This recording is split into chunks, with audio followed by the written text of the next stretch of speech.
Olá, pessoal. Eu sou a professora Adna e vamos para mais uma aula de enfermagem em cardiologia. Nas afecções do sistema cardiovascular, vamos falar agora do infarto agudo do miocárdio. É uma obstrução total ou parcial da artéria coronária que leva a uma área de isquemia do músculo cardíaco, em decorrência de uma falta de oxigênio local.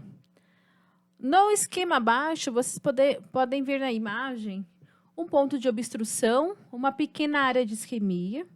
Né? Na imagem do meio, nós temos um outro ponto de obstrução e uma área um pouco maior de isquemia. E, na última imagem, um ponto de obstrução e uma área maior de isquemia.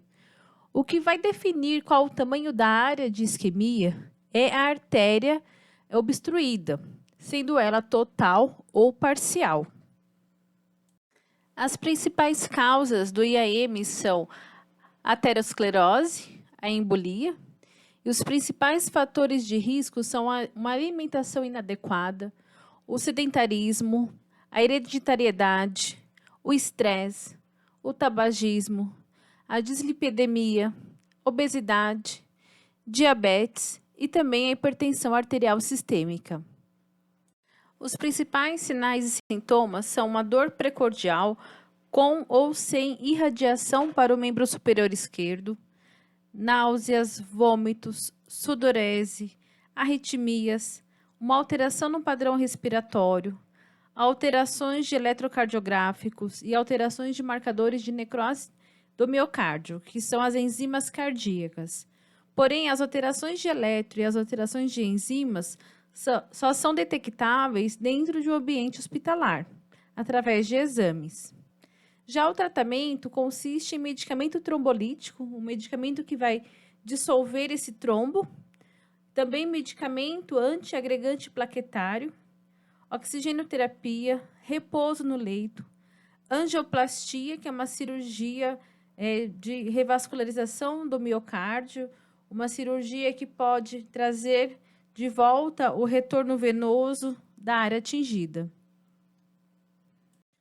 Os cuidados de enfermagem para o paciente acometido de um infarto agudo do miocárdio são repouso no leito absoluto, promover um ambiente tranquilo e arejado, cuidados com a oxigenoterapia, aferir rigorosamente os sinais vitais, observar, comunicar e anotar a perfusão periférica, manter sempre um acesso venoso calibroso e pérvio, fazer o controle do balanço hídrico do paciente, instalar monitor cardíaco e oxímetro de pulso, é imprescindível essa avaliação cardiológica, administrar analgésicos e observar e comunicar e anotar qualquer evolução da dor, que pode indicar uma piora do caso, observar, comunicar e anotar os níveis de consciência, auxiliar o paciente nos cuidados com a higiene e alimentação, eliminações fisiológicas e também comunicar, anotar e observar a aceitação da dieta. Dentro dos exames sanguíneos, nós temos marcadores biológicos que são específicos para detectar o infarto agudo do miocárdio. Pois nós temos enzimas cardíacas específicas que vai ter este aumento quando há um sofrimento do músculo. Nós temos essas enzimas como a ACK, a creatinofosfoquinase, que é uma enzima reguladora na produção e utilização de energia nos tecidos musculares. Seus níveis têm relação com a integridade do tônus muscular, pouco eficaz para a injúria miocárdia. É encontrada nos músculos cardíacos e esqueléticos, além do cérebro, e por isso qualquer lesão celular em um destes órgãos causa um aumento sérico da CK. Nós temos outra enzima também, que é a CKMB, que é a enzima da fração MB, que é específica do músculo cardíaco. É uma isoenzima da CK, mais encontrada no músculo cardíaco do que no músculo periférico, e é muito mais sensível na injúria miocárdica, a injúria do coração. O seu aumento está diretamente relacionado a uma extensão do infarto e aumenta entre 3 e 6 horas após a ocorrência do infarto. Normalmente, quando o paciente chega no pronto-socorro com suspeita de infartos, já entra no protocolo de IAM. Esse protocolo consiste em quê? Em coleta de exames dessas enzimas cardíacas com 1, 2, 3, 6 horas após a entrada desse paciente dentro da unidade hospitalar.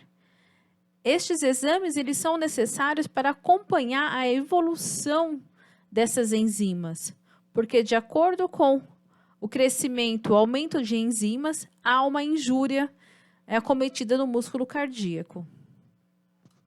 Nós temos também as enzimas troponina, que são proteínas encontradas nas membranas dos miócitos, que são as células do sistema muscular cardíaco, específica do músculo cardíaco, não são detectadas em indivíduos normais, sendo que uma elevação, mesmo mínima, pode significar algum grau de lesão do miocárdio. Ou seja, uma troponina aumentada quer dizer que, com certeza, houve uma lesão do miocárdio. Temos a mioglobina, que é uma enzima cardíaca liberada rapidamente pelo miocárdio lesado, começando a elevar-se entre 1 e 2 horas após o início dos sintomas, atingindo seu pico de concentração entre 6 e 9 horas após o início dos sintomas. Então, nós podemos ver na imagem essas enzimas sendo elevadas, sendo alteradas. Então, são marcadores cardíacos de um gráfico de paciente com IAM. Então, nós podemos observar a mioglobina, né, a CKMB, a troponina aumentando, né, com seus níveis de elevação, de acordo com o tempo de início dos sintomas. Isso é um indicativo fundamental que houve uma lesão do miocárdio, que houve um infarto agudo do miocárdio.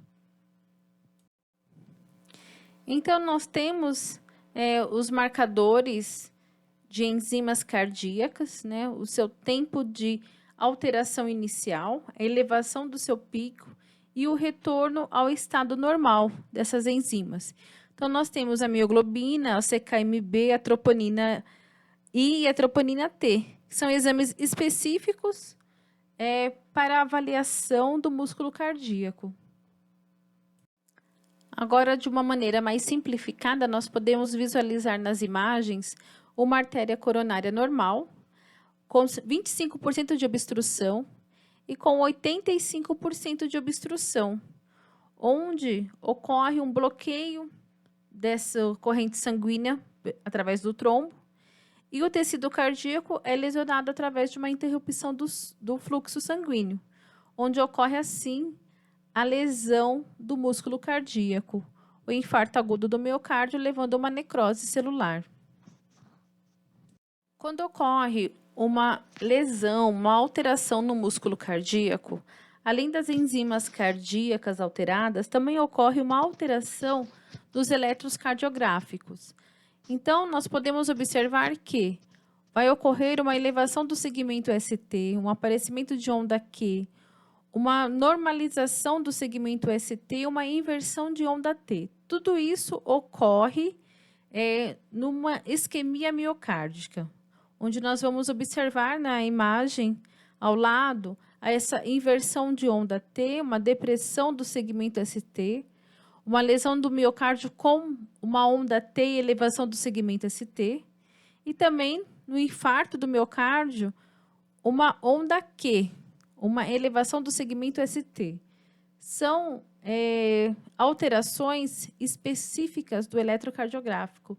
Não necessariamente o técnico de enfermagem não vai saber fazer a leitura do eletrocardiográfico, mas ele tem sim que observar um estado de normalidade do eletrocardiográfico, pois cabe ao técnico de enfermagem posicionar o paciente e fazer este exame. Então, é importante ele saber quando que ocorre esta alteração do eletro.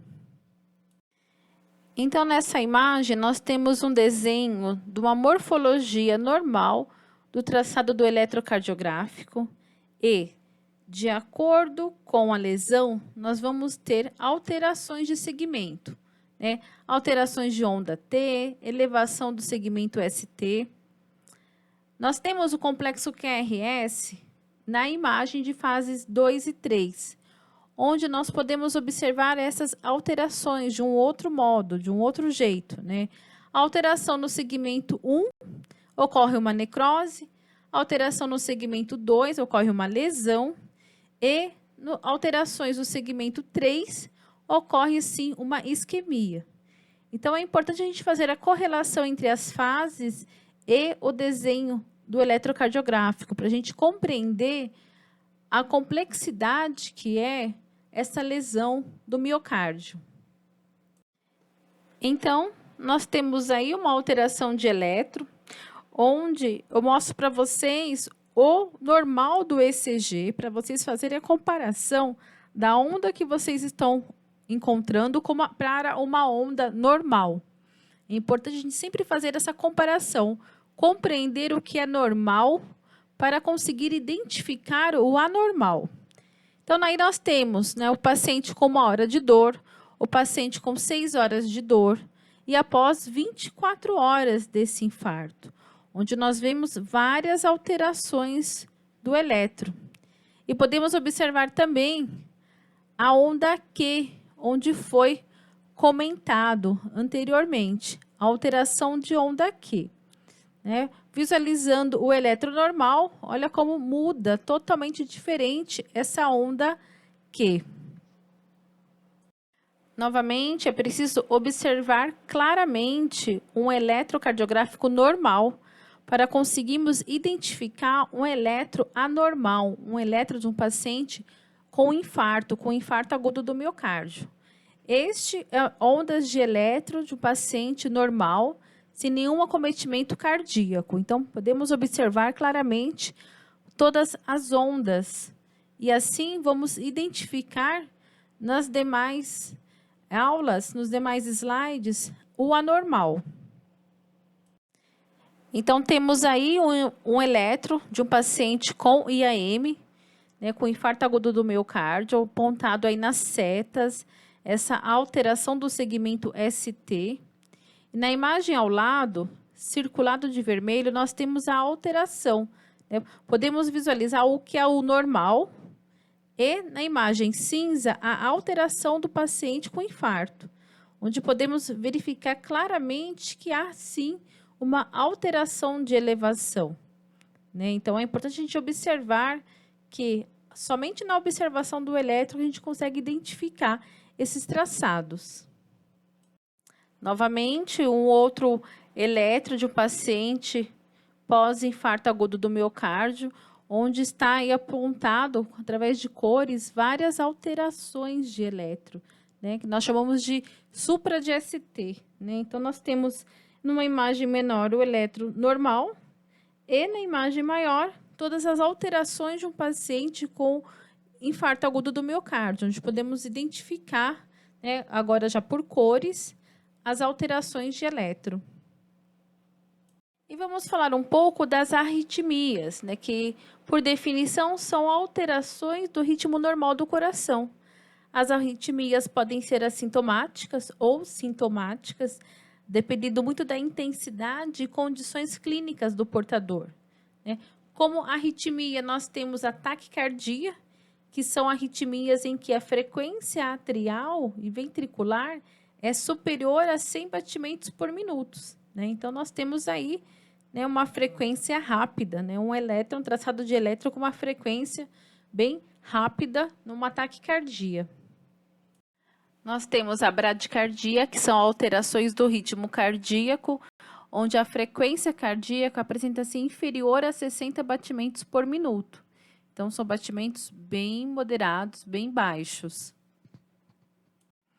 Também temos a fibrilação atrial, que é uma arritmia supraventricular, em que ocorre uma desorganização da atividade elétrica atrial, fazendo com que os átrios percam a capacidade de contração, não gerando uma sístole atrial. É uma manifestação de múltiplas ondas simultâneas de ativação em diferentes focos atriais.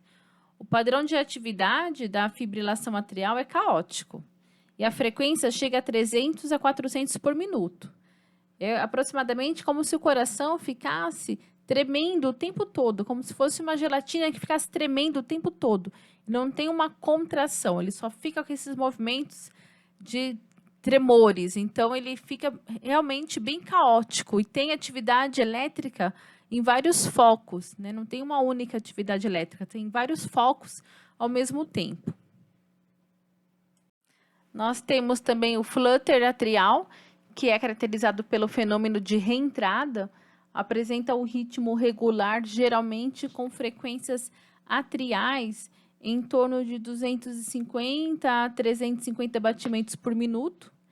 A atividade atrial apresenta um aspecto bem serrilhado e as ondas são denominadas como ondas Fs. Então, nós temos somente o flutter atrial. Então, nós temos somente um estímulo elétrico nos átrios, né? Não tem o bombeamento dos ventrículos. Então, fica realmente uma atividade elétrica incompatível com a vida, né? Então, o paciente tem somente uma frequência atrial, somente movimentos do átrios, e ele tem que fazer uma sobrecarga. Então, ele vai trabalhar em torno de 250 a 350 batimentos por minuto. Nós temos a fibrilação ventricular, que trata-se também de um ritmo caótico, com ondulações irregulares e frequência elevada, não se identificam ondas P ou complexos QRS. Na fibrilação ventricular, a ausência do complexo QRS indica uma ausência de sístole ventricular, né? Então, não há a compressão, a sístole do ventrículo. Portanto, o ritmo é incompatível com o pulso. O paciente não tem pulso quando ele tem uma fibrilação ventricular, devendo ser iniciadas manobras de reanimação e uma desfibrilação bem precoce neste momento. A taquicardia ventricular também é definida como presença de batimentos ventriculares repetidos, podendo estar associada ao colapso hemodinâmico. É uma complicação frequente de várias situações clínicas, como o infarto agudo do miocárdio. E o reconhecimento dessa arritmia é realizado através de uma análise da frequência cardíaca, onde apresenta de 100 a 200 batimentos por minuto. A da morfologia do QRS, quando nós podemos observar o QR e o S, é largo, né? Então, em pacientes não responsivos ou em pacientes com taquicardia ventricular sem pulso, preconiza-se a desfibrilação, então vai ter que ser utilizado o desfibrilador. Então, em todos os slides, eu trago para vocês o eletronormal, o traçado do eletronormal, para vocês identificarem o anormal, né? Então, nós podemos ver o QRS deste eletro do taquicardia ventricular, ele é bem alargado, ele existe, porém é bem alargado. Não tem onda P, ó, vocês não conseguem identificar a onda P e nem o complexo ST também não tem, ó, nós não conseguimos visualizar a onda T. Então, a gente tem sempre que observar todas essas ondas, né? Todas essas ondas em todos os elétrons, né? Que assim a gente consegue identificar o normal e o anormal. Então, visualizando esse elétron, olha que anormal é esse elétron. Nós não visualizamos ondas nenhuma praticamente, né? Então, estamos falando de uma parada cardíaca, né? Especificamente uma atividade elétrica sem pulso.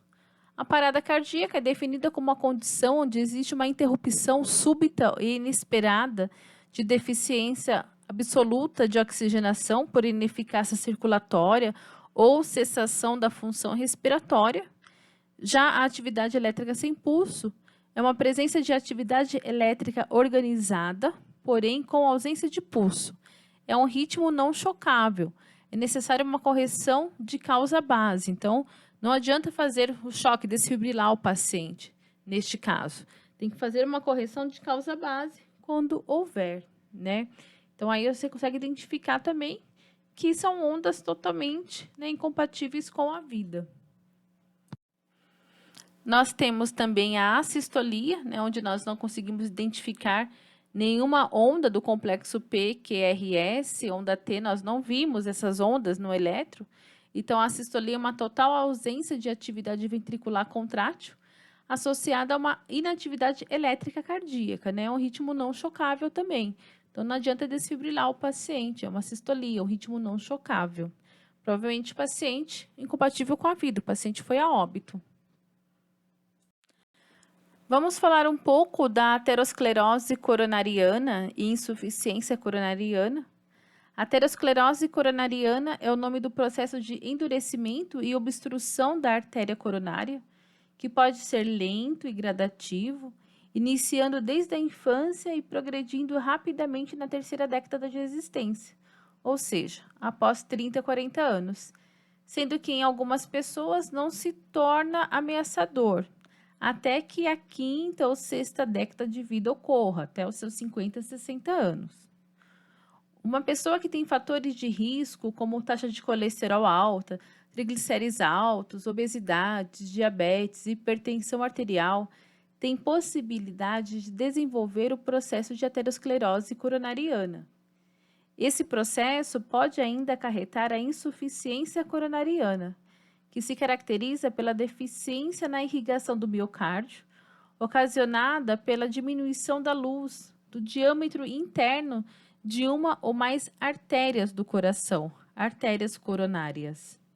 Então, aí na imagem, vocês conseguem identificar, né, essa pequena obstrução que pode levar a um ataque cardíaco também. Então, nós temos mais uma imagem de uma placa constituída de colesterol, aterosclerose, né, na parede da artéria.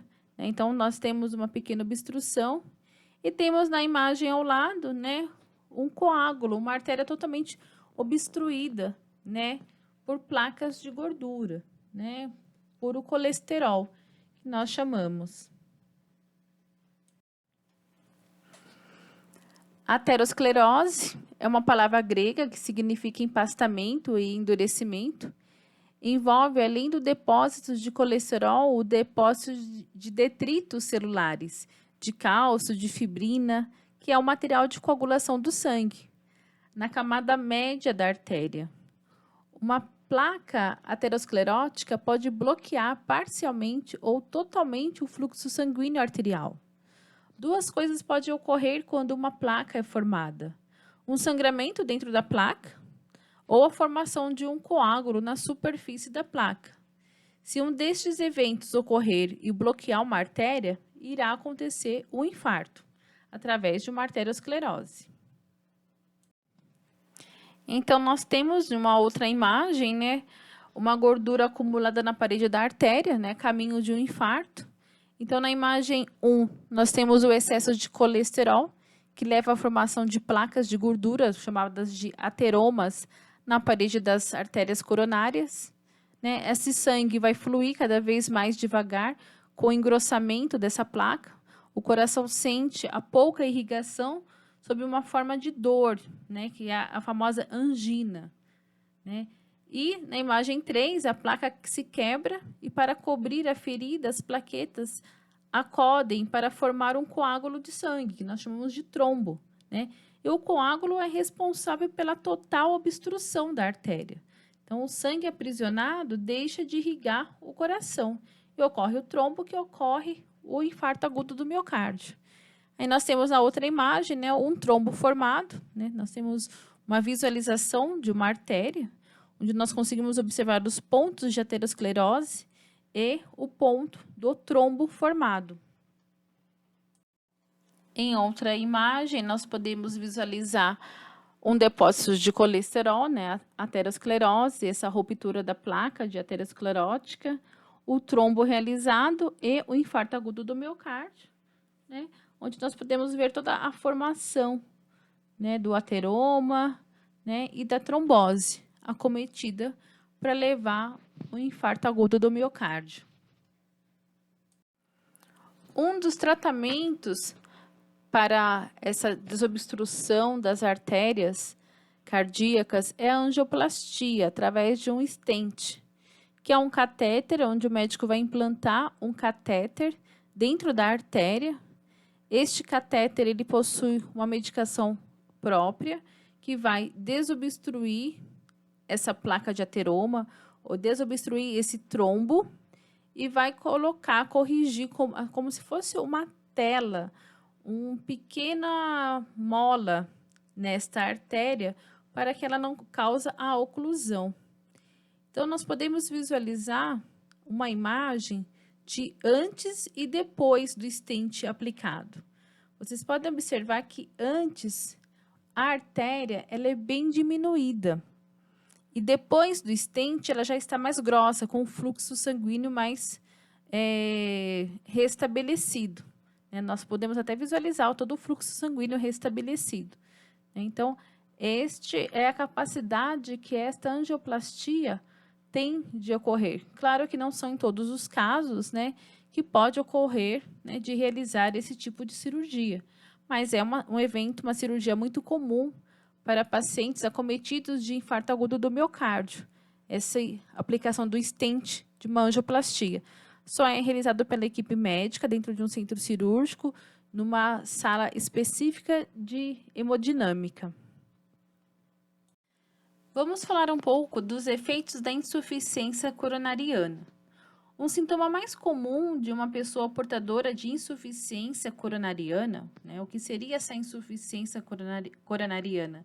Seria essa incapacidade que o coração tem, de irrigação por completo. Um dos sintomas mais comuns é a dor no peito, conhecida como angina pectoris.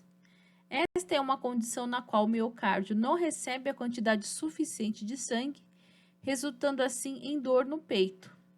A angina é um sintoma de uma condição chamada de isquemia miocárdica.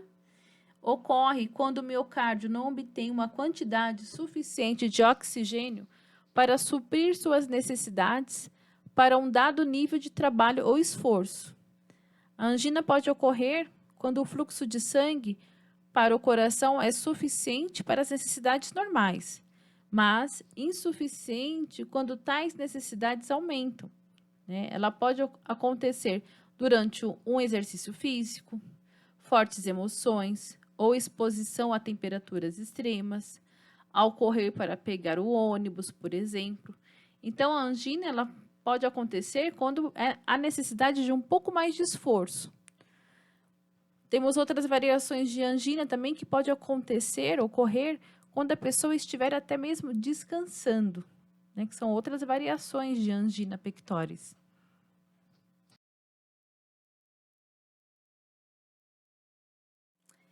Então, falando um pouco dessas variações de angina pectoris, ou angina de peito, por definição, são crises de dor ou sensação de aperto na região torácica ou precordial por oferta inadequada de oxigênio para o miocárdio.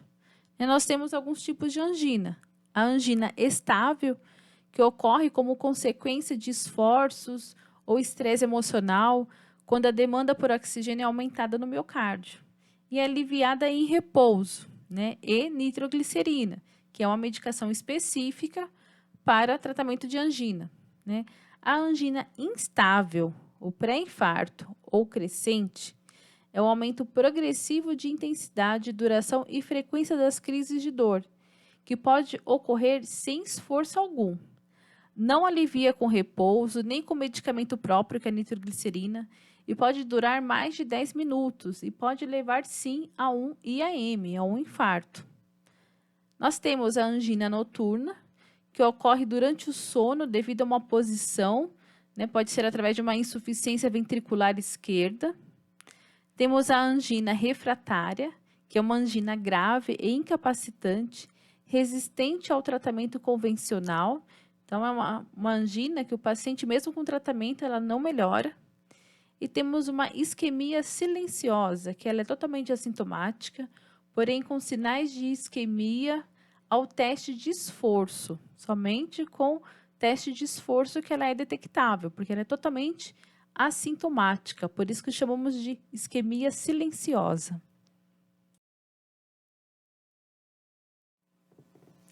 Referente ao padrão de dor precordial, a dor aparece em torno de 70% a 80% dos casos. Nós temos a dor típica, que é um desconforto subesternal, impressão ou aperto, com irradiação para o membro superior esquerdo e pescoço, associado a uma dificuldade respiratória, palpação, sudorese, náuseas e vômitos. Essa é uma dor precordial típica. Nós temos a dor atípica, que é um desconforto ou dor que se localiza na área do precórdio, características de músculo esquelética, posicional ou pleurítica. Essa dor atípica, o paciente se queixa muito que é posicional, né? Ele não faz a correlação com o ataque cardíaco. Ele fala muito que é uma dor no estômago, uma dor estranha, mais posicional. Nós temos também um grupo especial, que são idosos, mulheres, diabéticos, que pode apresentar toda a sintomatologia atípica, uma dispneia, uma síncope, uma tontura, uma fraqueza, porém sem dor, não apresentam dor. É por isso que é muito importante quando você observar um paciente idoso que está lá no cantinho, não se queixa de dor, mas você começa a observar algum sintoma nele, tem sim que fazer esse exame por completo no paciente, porque ele pode sim estar entrando numa dor precordial, numa precordialgia ou no infarto agudo do miocárdio, neste grupo especial, que é sem dor. Em resumo, a angina é uma condição que indica que uma pessoa está em risco para um ataque cardíaco. A angina pectoris pode se apresentar de duas formas, né? Sendo angina estável, que é o tipo de dor que a pessoa portadora de doença coronariana tem diante de situações consideráveis previsíveis. Alguns exemplos de situações que podem causar a dor no peito são esforço físico, exposição ao frio, após as refeições, após emoções fortes. É chamada de estável porque, em geral, passa com medidas clássicas como repouso e o uso de medicações vasodilatadoras. Esse tipo de dor não dura mais do que 30 minutos. Nós temos a angina instável, que é o tipo de dor que a pessoa portadora de doença coronariana tem sem que exista uma condição predisponente das citadas acima e que dura tempo superior a 30 minutos. Uma pessoa que é portadora de insuficiência coronariana deve fazer um acompanhamento médico e tomar medicamentos sistematicamente, isto é, durante um período regular e indeterminado. Deve também fazer algumas mudanças do estilo de vida, pois o sedentarismo é um fator importante de agravo para essas patologias. Então, pessoal, por hoje é só. Nossa referência bibliográfica foi a apostila de técnico de enfermagem da Escola Técnica ESSA e todas as imagens contidas nessa aula foi do Google Imagens. Até a próxima aula.